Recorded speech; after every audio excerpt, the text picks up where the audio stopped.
Well, hello and welcome to this very special Committee for Sydney briefing. My name is Hassan Vaisade. I'm the Deputy CEO here at the Committee for Sydney. I'd like to start today by acknowledging the traditional owners of the land which we all meet on, wherever you're currently joining us from. For myself, I'm on the land of the Camaragal people. I pay my respects to the traditional custodians of this land, their elders past, present and emerging. We at the committee are passionate believers in the transformational power of public infrastructure, particularly public transport. That is why we are incredibly excited today to welcome the Honourable Catherine King, the Federal Shadow Minister for Infrastructure, Transport and Regional Development. Before I introduce Catherine, I just wanted to remind you that we will be able to you will be able to submit some questions at any time or any relevant information that you'd like to have contribute to the conversation. At the end of the presentation, I'll encourage you to switch on your camera so that we can have as much engagement as possible during the Q&A. Of course, if you prefer not to switch on your cameras, that's fine. I can read your questions out if you'd just like to share it in the Q&A function. Otherwise, you can put up your hand just by clicking on that icon, and I'll call to you to ask a question directly. Catherine King has been a senior figure in the Australian Labor Party over the last 2 decades and is an influential member of opposition leader Anthony Albanese's leadership team. First elected in 2001, Catherine represents the electorate of Ballarat in Victoria. Following the 2019 election, Catherine moved to the key economic portfolio of Shadow Minister for Infrastructure, Transport and Regional Development after serving 6 years as Labor's Shadow Minister for Health and Medicare. In government, Catherine was in cabinet as Minister for Regional Australia, Local Government and Territories. Catherine earlier served as Minister for Regional Services, Local Communities and Territories and Minister for Road Safety. Prior to entering Parliament, Catherine was a senior manager at KPMG's consulting practice. Of course, as we emerge out of lockdown and as we prepare for a crucial and potentially tight federal election, it is such a great opportunity to hear from Catherine today about her areas of focus, particularly when it comes to Sydney and New South Wales. So without further ado, I'd like to welcome Catherine King. Thanks very much, SM, and thanks everybody for the opportunity to address you all today. I too would like to begin by acknowledging the traditional owners of the land on which we all gather. I'm joining you from my hometown, the great regional city of Ballarat, and I acknowledge the Wadawurrung people and pay my respects to elders past, present and emerging. I know most of you will be joining from Sydney, so I also pay my respects to the Gadigal people and extend that respect to all First Nation people present. I think, Essen, you've been very brave asking people to turn their cameras on. I think without hairdressers for a while, for those of us who've been in lockdown states, many of us are eschewing the cameras for a while there, but thank you for that. I look forward to seeing more of you on the screen. I also do just want to thank the Committee for Sydney and yourself for having me and for putting on today's event. Look, in many respects, Australia is a nation of cities, and of all of our cities, it is Sydney whose contribution is still the most significant when it comes to economic growth and also in terms of population, with almost 20% of the entire nation's population living in your city. In 2018-19, Greater Sydney, in fact, generated the estimated economic output of over $460 billion, which represents 24.5% of Australia's total GDP. Any real plan for the future of the nation has to include a plan for our cities and a real plan for the type of infrastructure that we need to spend for the future. My goal today is to give you a bit of an idea of what an Albanese Labor government's infrastructure priorities look like and what that would mean for a vibrant global city like Sydney. And really to do that, I do probably need to talk a little bit about the past and the sorts of commitments we made when we were last in government and the sorts of views we have about cities policy and infrastructure policy in particular. In my view, in particular, I think that it's important to think about infrastructure as a much broader, having a much broader economic purpose than its than just building a road or building a transport network.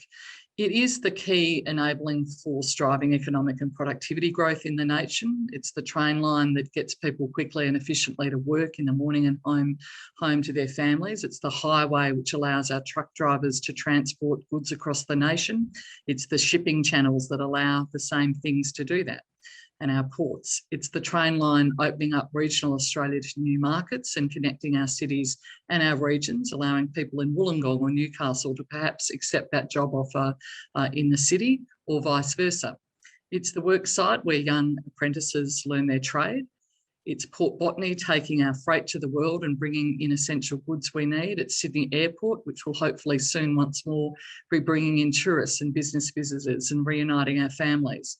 It's Nancy Bird Airport underpinning an entire region, and the metro lines will enable future generations to get to their place of work, but also to make that a major economic hub. It's the driver of growth. It's where government investment is harnessed to grow Australian industries and to create new ones. It is about creating jobs in local communities. It's about moving people and goods around more efficiently, and it is about growing Australia's productivity. It's also about growing our research and design capacity, introducing and testing new technology, and a driver of innovation. Infrastructure is not an end just in of itself. It does create jobs, it does grow productivity, and it does actually improve lives. Coming out of the pandemic, that will be more important than ever. As Anthony said in his city's vision statement at the start of this year, even before Sydney's current lockdown, the pandemic has struck at the heart of what makes cities actually work. People's ability to come together, to interact, to socialise, to travel and move around the urban environment have all been undermined. We've found ways around that, and this Zoom meeting's a prime example, but we all know that it isn't the same. The COVID pandemic has changed the way that cities function, and we don't know how long these trends will last or what their legacy will be. While working from home, will it be full or part-time? Will it be a permanent feature of the nature of work in Australia? Will online shopping complement or compete with in-store retail, or will both grow and expand together? Will we be undertaking as much business travel now that we've got the lived experience that we don't actually have to fly across the country for an hour-long meeting? And what will happen to our homeless, who for public health reasons we've been able to house during a pandemic, but who we seem to find it too hard to house otherwise? As we build the infrastructure of the future, we need to consider impacts of these changes, that what they will have, but also have a strong regard for how people want to live in, work in and use our cities. And I think pre-COVID, we'd forgotten a bit of that, some of those fundamental principles about what it is that people want from their cities. When Labor was last in government and when Anthony was the infrastructure minister, we not only invested more in urban public transport than previous governments since Federation combined, but we did make real reforms to ensure our cities policy remained on the right track. We created things like the Major Cities Unit. We produced the annual State of Australian Cities report, established the Urban Policy Forum. We established the Centre for Excellence for Local Government and UTS, and released Australia's first ever comprehensive national urban policy. Of course, we also created Infrastructure Australia and gave it a central role in our policymaking process. In government, Labor has already committed to recreating that framework overall to revitalise our cities. We will renew the independent role of Infrastructure Australia in infrastructure planning, focused on those large-scale productivity and economic building infrastructure projects. We'll also deliver a new national urban policy framework, publish annual State of the Cities reports, give local government a voice at a meaningful national cabinet process, and transform city deals into genuine partnerships. This framework may not be as exciting as announcing new roads or rail projects in every single area, but everyone in this room knows that those initiatives are important to get the development of cities' policies right. With the right frameworks and the right policies, our cities can adapt to the opportunity of the future and cope with the challenges ahead. This is an area in which Anthony, myself and our colleague Andrew Giles, who I think you have spoken to previously, are keenly interested and very excited to get to work on. Of course, though we don't only want to build an architecture and policy framework, we also do want to build infrastructure. We do want to invest in our ports, our airports, our roads, our rails, our highway and our bridges. We want to build trains in Australia and green vehicles here as well. And we want to work with state governments like yours in New South Wales as they get on with building the infrastructure and particularly public transport infrastructure needed for the future. While we will be announcing specific projects between now and the election, and we've been speaking with each of your governments and across the country and with local governments as well and committees, what our commitments will have in common is a commitment to doing more than just leaving a built legacy. What we in the Labor Party want to see is not just a range of different promises held together by a headline dollar figure, but a strategy that invests in our nation's capabilities. For example, the development of our sovereign skilled workforce, support for local manufacturing and Australian-owned businesses, and the productivity boosting investment that harnesses the power of government to grow Australian industries and create new ones. Procurement will be important and we'll have quite a bit to say about that. Labor's National Rail Plan is an example designed to leverage government investment in rail infrastructure to grow secure manufacturing jobs and to build more trains here in Australia. This will bring more jobs and investment in regional communities such as Maryborough in Queensland, Newcastle and my hometown of Ballarat. Again, the National Reconstruction Fund that was announced earlier this year at Labor's National Conference, it's also an important part of our plan to create secure jobs for Australian workers, to drive regional economic development and to boost our sovereign capability and diversify the nation's economy. It's been interesting to contrast the infrastructure approach taken by the government currently and what we've been seeing overseas. The Biden administration has outlined an integrated plan for infrastructure improvement across the whole United States. It's unashamedly designed to boost the productive capacity of the economy across a whole range of sectors, including those not traditionally considered to be classical infrastructure investments. Even turning to the Conservative side of politics, we see Boris Johnson's British government bring forward significant capital spending on everything from roads to hospitals to school buildings to prisons and even to planting trees, all in the name of building back better, greener and faster. And they're not my words, they're Prime Minister Johnson's. In government, we would be determined to use these examples. As Anthony has said in his most recent Budget in Reply speech, how do we make sure we don't simply get things back to where they were pre-pandemic? How do we use the opportunity of what we've learned through the pandemic to actually build back better?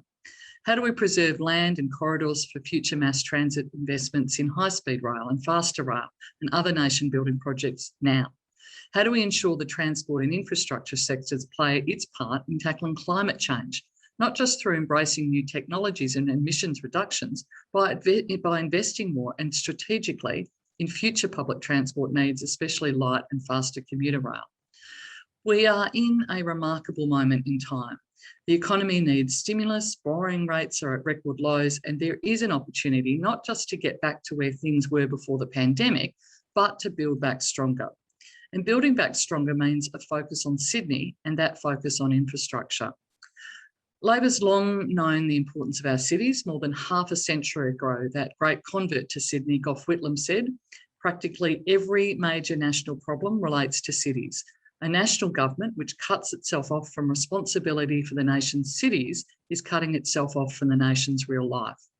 The future Labor government does want to embrace these challenges. We want to work with groups like your own to come up with solutions as we move out of this pandemic and build the resilient, productive infrastructure Australia will need for the rest of the 21st century. Thank you very much for your time. My experience with these is that it's much better if we open up to questions and I get the opportunity to hear a little bit from you about what the challenges have been for the future. So I look forward to continuing the discussion through the Q&A, but thanks very much for having me here this morning. I know we're in afternoon now, this afternoon. Thank you so much, Catherine, for that. That was excellent. I will just clarify one thing quickly. Because we're in a webinar format here, we won't be able to actually see questions, people being able to turn their cameras on, but of course I will be able to ask questions on behalf of people. So again, if I could invite people to share their questions on the Q&A, we've already got one in there, which I will get to in a second. before we get to those questions, I might ask a couple of my own, and I might be cheeky and ask the first one in a non-infrastructure capacity before we get to infrastructure questions. Of course, wearing your former health hat on, and of course representing, being a senior member of the Albanese Shadow Frontbench. At the moment, we're seeing New South Wales under the new Premier Dom Perrottet opening up, more aggressively than was previously planned. And in Victoria, we're seeing cases getting up to 2,000 a day, and the government there switching, their parameters from COVID zero to another kind of thinking. Are you in the camp that believes that this is basically inevitable, that the states will very soon fall into kind of that thinking? Or putting your health hat on, are you concerned about how quickly we are reopening? Thanks very much for that. And I know there are some questions also in the chat as opposed to the Q&A, which I'll just draw. I can see my coming up as well. I think there's I think this sort of dichotomy we've had, I think has been incredibly unhelpful. And I think the sort of competition between Victoria and New South Wales and who's doing it better or not better is actually really unhelpful, because we're all in slightly different positions. At the moment in Victoria, our case numbers are obviously going up. We're probably about 3 or 4 weeks behind where you are with the Delta variant. So our numbers are going up. So some of the commentators saying, oh, Victoria should be opening up now because New South Wales is, it doesn't work, because we're not right at the same spot you are now. So I think understanding how the pandemic works, understanding how people operate within a pandemic has been really important to looking at the response. We know, vaccination is incredibly important. You've done an amazing job in New South Wales getting those vaccination rates up. And I think the concern around vulnerable populations like homeless, Aboriginal and Torres Strait Islanders, making sure there's equity across the state's really important. But I think it is inevitable. People are tired. They're tired of lockdowns. The economy really has, and cities have just, Melbourne's just been absolutely smashed, I think, during this pandemic, and you've seen Sydney experience the same. We saw that brief period, I think, in May this year when everything just went gangbusters while everything opened up, and then we've obviously gone into this period of time now. So my view is that we are going to see the economy open up. I think it is going to open at different paces in different states, and I think we should be understanding of that there are different responses that are occurring because of where the pandemic and where the numbers are at the moment. And I think we will see that. It is a bit of a, I think we are all watching New South Wales with some interest to see what happens when you hit that 80%.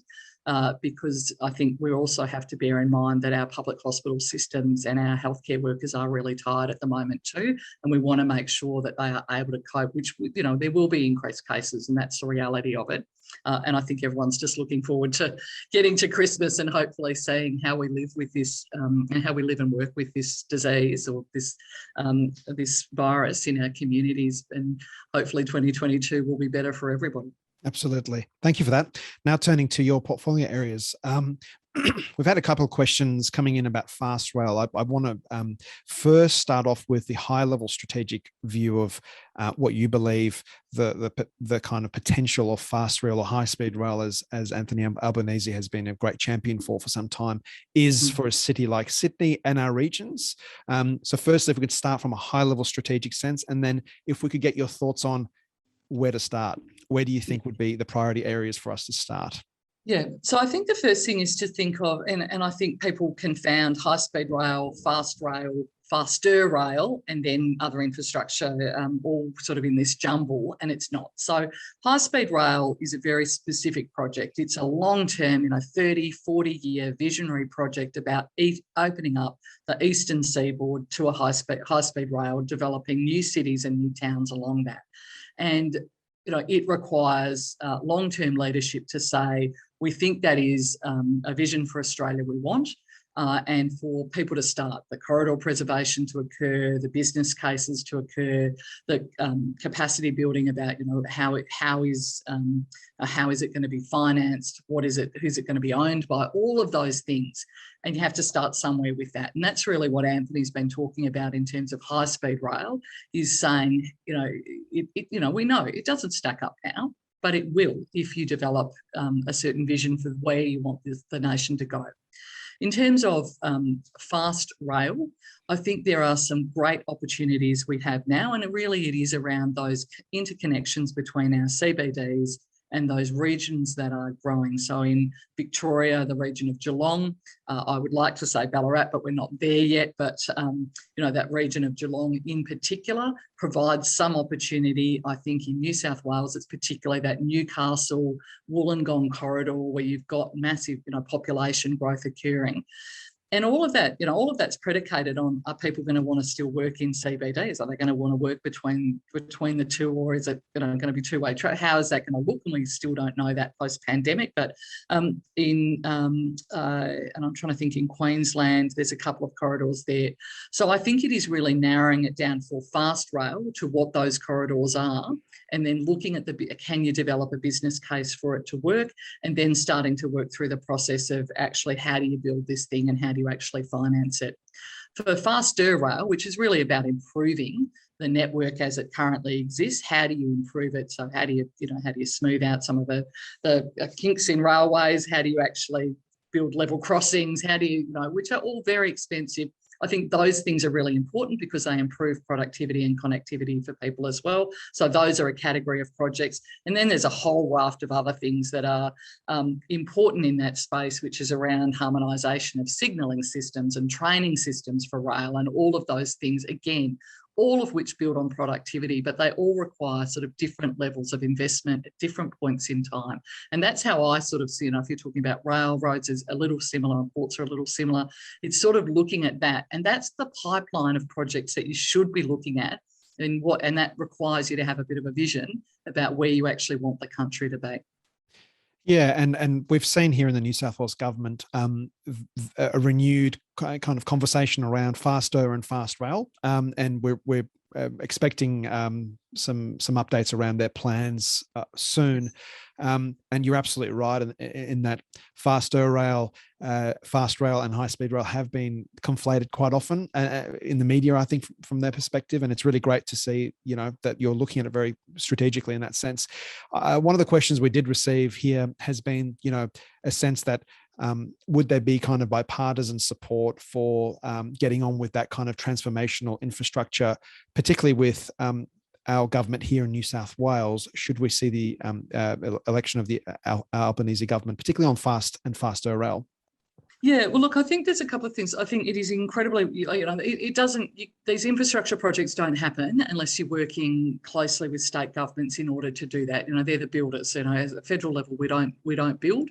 And I think that has been one of the mistakes we've seen, with big investments. So there's two very big projects across the nation at the moment. They're road projects, but Row 8 in WA and the East-West Link here in Victoria, both of which state governments have said, we are not building these. These do not fit with our priorities. So there's $5.2 billion sitting in contingency in the budget, in the federal budget, of projects that basically are not going to be built. And it might make for a good announcement, but it's actually just not realistic to think that that's actually going to happen. But equally, I think, there are times when federally, you have to push the envelope a bit and suggest, the high-speed rail one, I think, is one where, states will say, oh, yeah, that's interesting, but it requires leadership and investment from the federal level, and Inland Rail was a similar project in order to actually act as a catalyst for it to occur. So there's a little bit on some of those projects that's, build it and hope they'll come, versus actually working really collaborative with the state governments. It's a little harder in that, that's the real politics of it, when the political party in government is less likely, when you're in opposition, to engage with you and tell you what these projects are. So we've been dealing obviously largely with the New South Wales opposition in terms of where their priorities might be. And, obviously it's a little easier in those states where Labor's in government to have those discussions, but we have reached out to the New South Wales government to talk to us about that and about where they might like those investments. But that's always been, there's politics always involved in those. Absolutely. Here at the committee, we have been advocating quite strongly for the first part of that fast rail network to start between Sydney and Newcastle, and with the first stage of that being Sydney and the Central Coast. We've had a question about the Illawarra and Wollongong potentially being part of that as well. I wonder if you have any thoughts about those particular regions and the real capacity, the real potential they have to be even more connected to Sydney and to each other. Yeah, well, look, I think it's been one of the really interesting things of COVID, and again, it's whether it's going to last, is the people making decisions about living in regions and continuing to work in CBDs, and whether that flow is going to continue. We've obviously had great regional growth, and I know in the chat there was a question around the sort of decentralisation agenda, and I'll talk a bit about that as well. But I think there is an incredible opportunity, but I think what we've got to understand is that there will be work that people will want to do, and need to do in cities, and that is always going to continue. And I think we have to think about our cities a little bit differently. I think that the work that's done, that's really looking about hubs. So, you've got your health and medical research precinct within a city, you've got your cultural and entertainment precincts, you've got your retail precinct, you've got your work precinct, and then you've got more and more people who are living in cities, but they are demanding a much stronger and better offering in terms of livability than the very tiny small apartments that have been built en masse everywhere, which suit maybe student accommodation, but not so much when you're actually wanting to live permanently in a city. So I think there's a lot of work that needs to be done about all of that. But yes, when you talk about Wollongong, Newcastle Fast Rail, absolutely. I think it is a really innovative, interesting project. And I think it probably, from cost-benefit point of view, doesn't quite stack up yet, but I think it will, and it will into the future. And I think those sort of investments are things that we're very interested in talking to the New South Wales government about. Thank you very much. And just, I guess, as we round off this discussion, we had a question early on about one of the remarks you made about the need to protect land for high-speed rail. The question was that if you protect land now before it is lost, how would you facilitate private sector delivery of the infrastructure? Well, it may be, again, whether the Commonwealth looks at taking, building in the first instance, or looks at investing in the first instance and taking an equity stake. That might be something, that you would think about doing, and then selling that down the track. Partnering, so whether it's public-private partnerships to develop some of this infrastructure, that would be the work. I think last election campaign we announced, the high-speed authority high-speed rail authority would be established, and they would be matters that that we would seek advice on in government.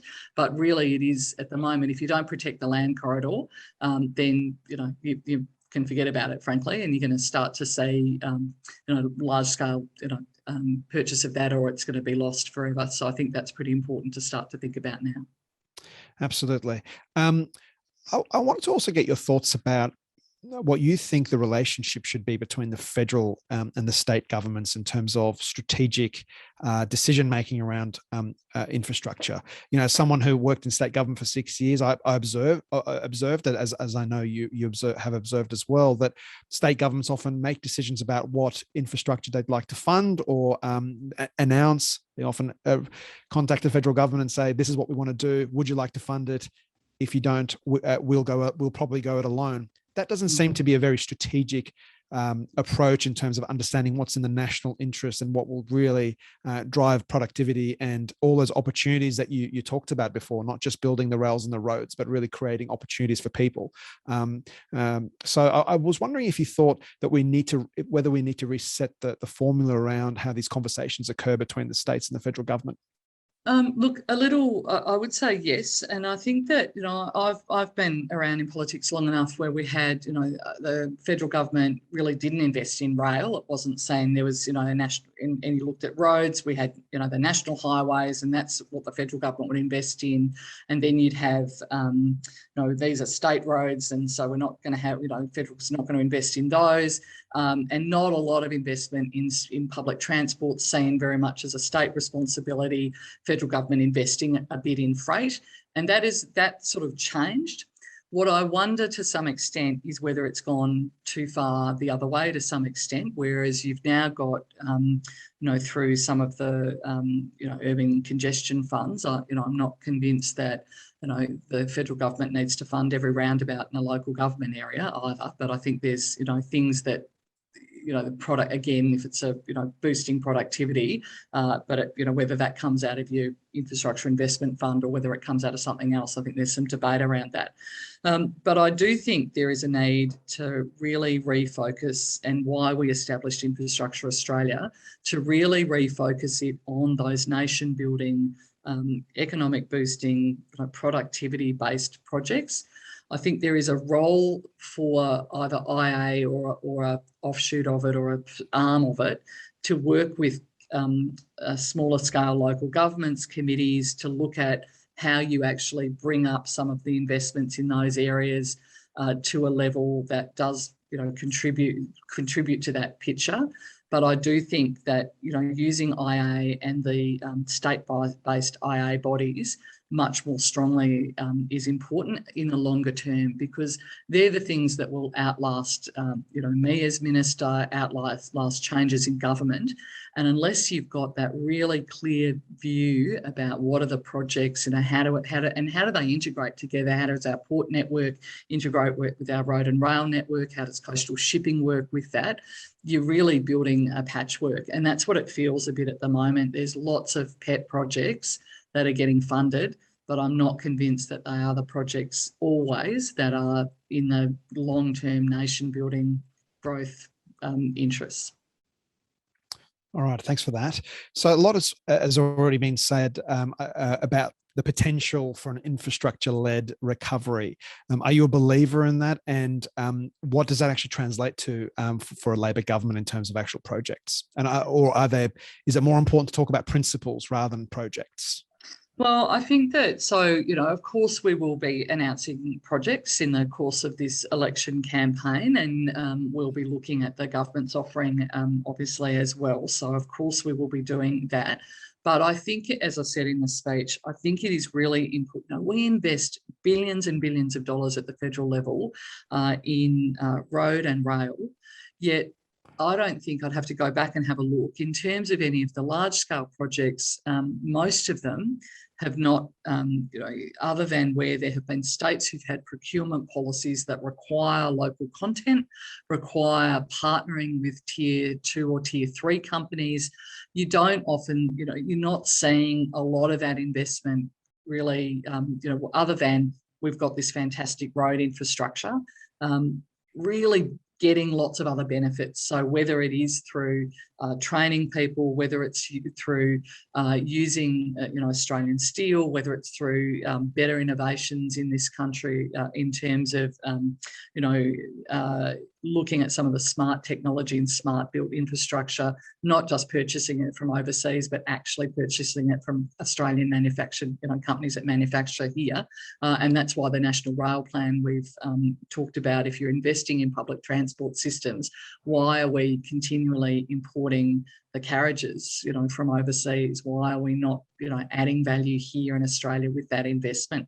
Those things are actually really important to Labor. And I know, that we're a small economy in a big world, but that loss of making things here in Australia is something we keep talking about, but we don't actually leverage the opportunity of the huge amounts of money we invest in these projects to actually try and deliver a bit more on that. And on that point about local procurement and local jobs, do you think that, obviously the argument from the other side of politics has been that this adds costs in some instances and might end up in poor outcomes in terms of services and that kind of thing. Do you think that is just a cost that we need to bear as an economy to support local jobs, particularly in the recovery phase? I think that, as I said, I think there are, the reason we were so fierce about things like trying to keep car manufacturing here in Australia is not necessarily, because we all want to drive Australian-made Holden cars or Ford or cars. Yes, we do. Or even to some extent that we want to have lots of those manufacturing plants. It's the design, engineering, innovation capability that comes with that level of manufacturing that is really critically important to our innovation going forward. So our view pretty strongly is you have to have good, strong manufacturing to be able to do those things, because they are the things that grow your economy overall.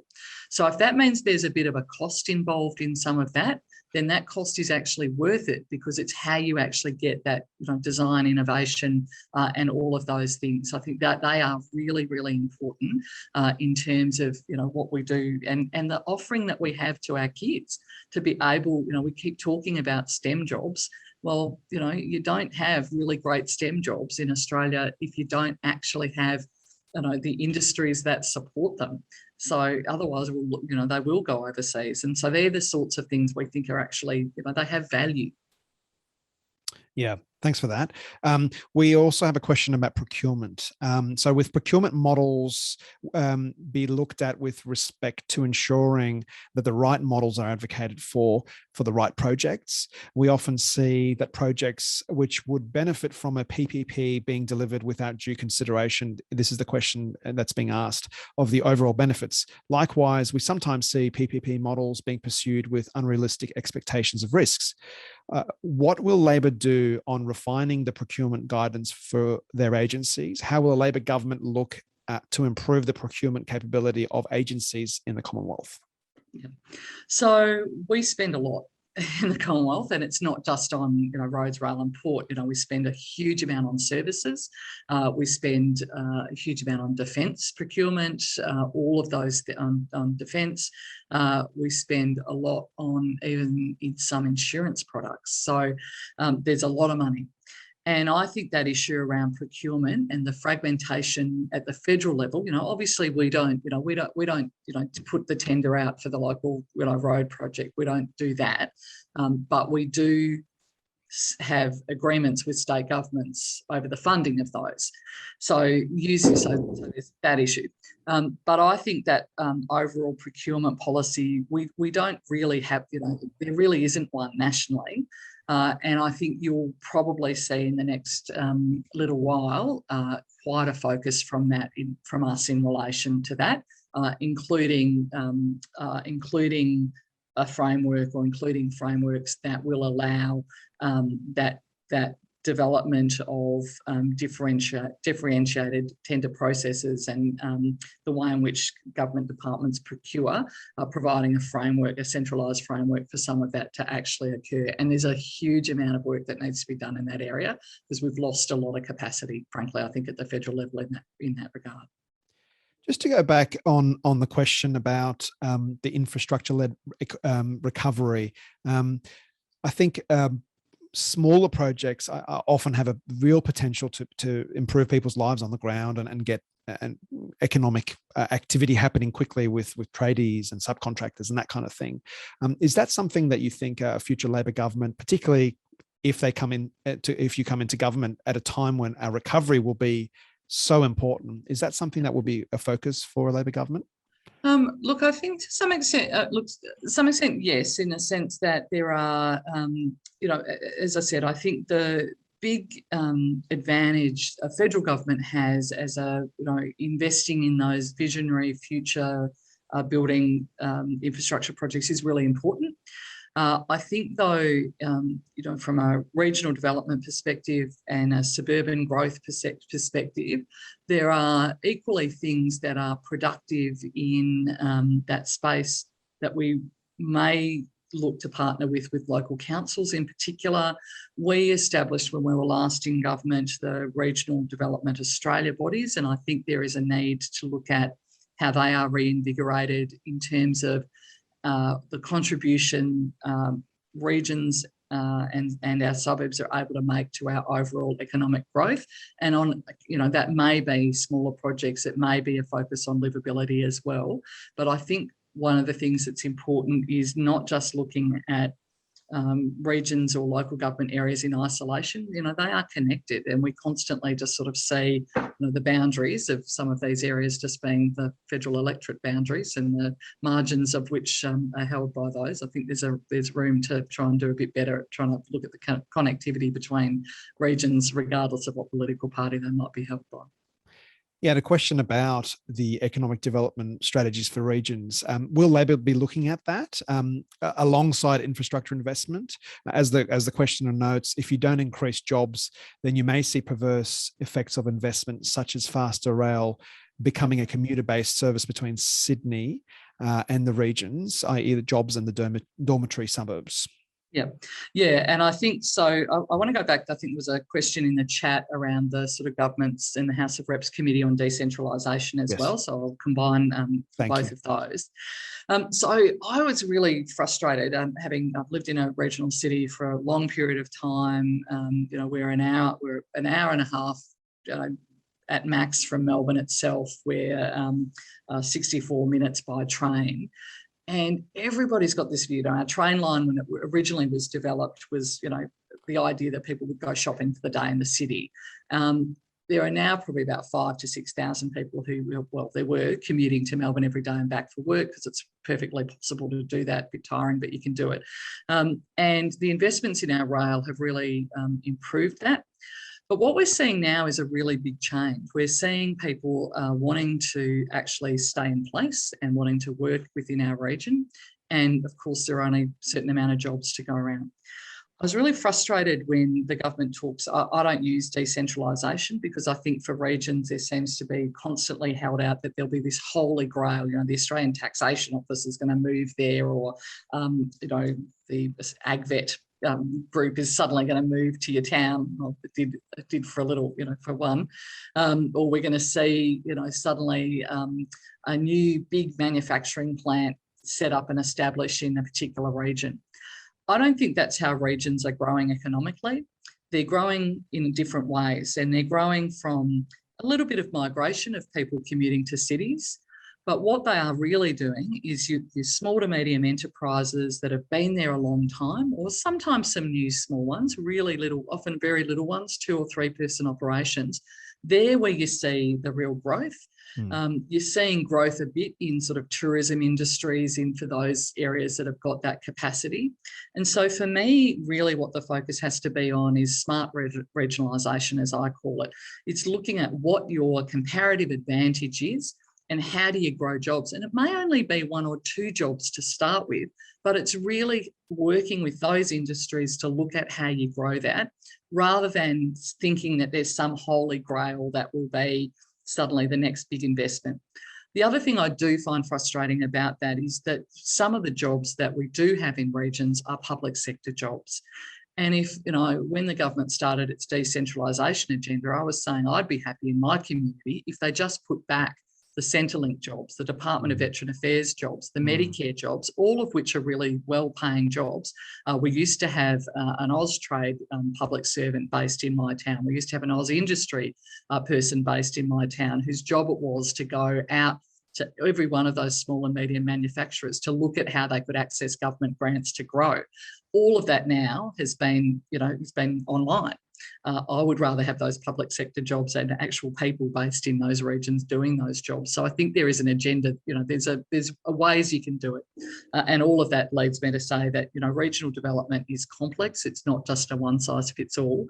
And you do really need to look at each region individually and look at what are the things that are going to improve growth, economic growth in that region, and how do you grow those jobs. And that requires concentrated effort and very small, very detailed work with the businesses that exist there currently. Well, thank you so much, Catherine, for your time. That was really fascinating. We hope this is the first of many conversations between us. We really appreciate your time. That's absolutely my pleasure. And thank you also to our members who have joined us today for this conversation. I just want to also acknowledge Innovation Fund partners. They're a critical part of the work we do at the Committee for Sydney, and they are Campbelltown City Council, Dexus, ICC Sydney, McKinsey and Company, and Western Sydney University. It's only through their support that we can have these kinds of events and perform the research work that we do. So thank you, and hope to see you all very soon for our next briefing.